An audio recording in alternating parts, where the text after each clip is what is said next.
যেটা প্রথম দিন জানাচ্ছিলাম আজকে সেটাই জানাচ্ছি।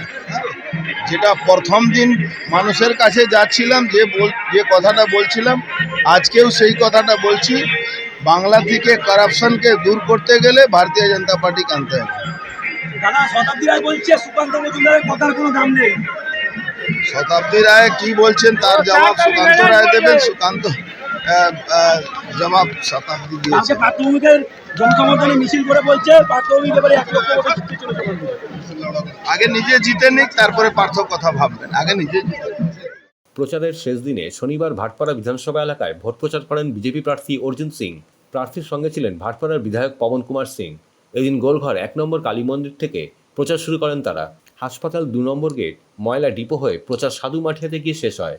প্রচারে বেরিয়ে অর্জুন সিং বলেন, বাংলা থেকে দুর্নীতি দূর করতে গেলে বিজেপিকে আনতে হবে। শুক্রবার জগদ্দল বিধানসভার পানপুরে তৃণমূল প্রার্থীর হয়ে প্রচারে এসে লক্ষাধিক ভোটে জেতার কথা বলেছেন শতাব্দী রায়। এ প্রসঙ্গে অর্জুন সিং বলেন, আগে বীরভূম থেকে উনি নিজে জিতে দেখাক, তারপর উনি পার্থর কথা ভাববে।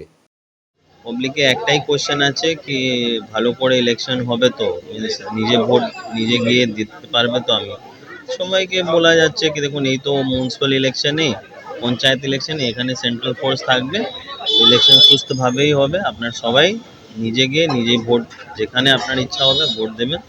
লেকিন একটা ভয় যে আছে মানুষের ভিতরে, একটা মানুষকে মোটিভেট করতে হবে। কেন কি যেরকম পঞ্চায়েত ইলেকশন সময় হয়েছে, যে সময় মিউনিসিপ্যাল ইলেকশন সময় যেরকম হয়েছে, একটা মানুষের ভিতরে একটা ভয় হয়ে গেছে, মিনস একটা ফ্রাইটেন এনভায়রনমেন্ট চলে এসে, ও এটাকে দূর করতে হবে।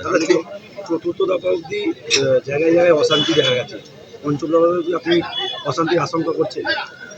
এরকম কিছু নেই দাদা। দেখুন, ওভারঅল কিছুদিন 2-3 দিন আগে আমার লিডার অফ অপোজিশন নিজে টুইট করে ইলেকশন কমিশনকে ধন্যবাদ করেছেন কি এবার ইলেকশন সুস্থভাবে হয়েছে।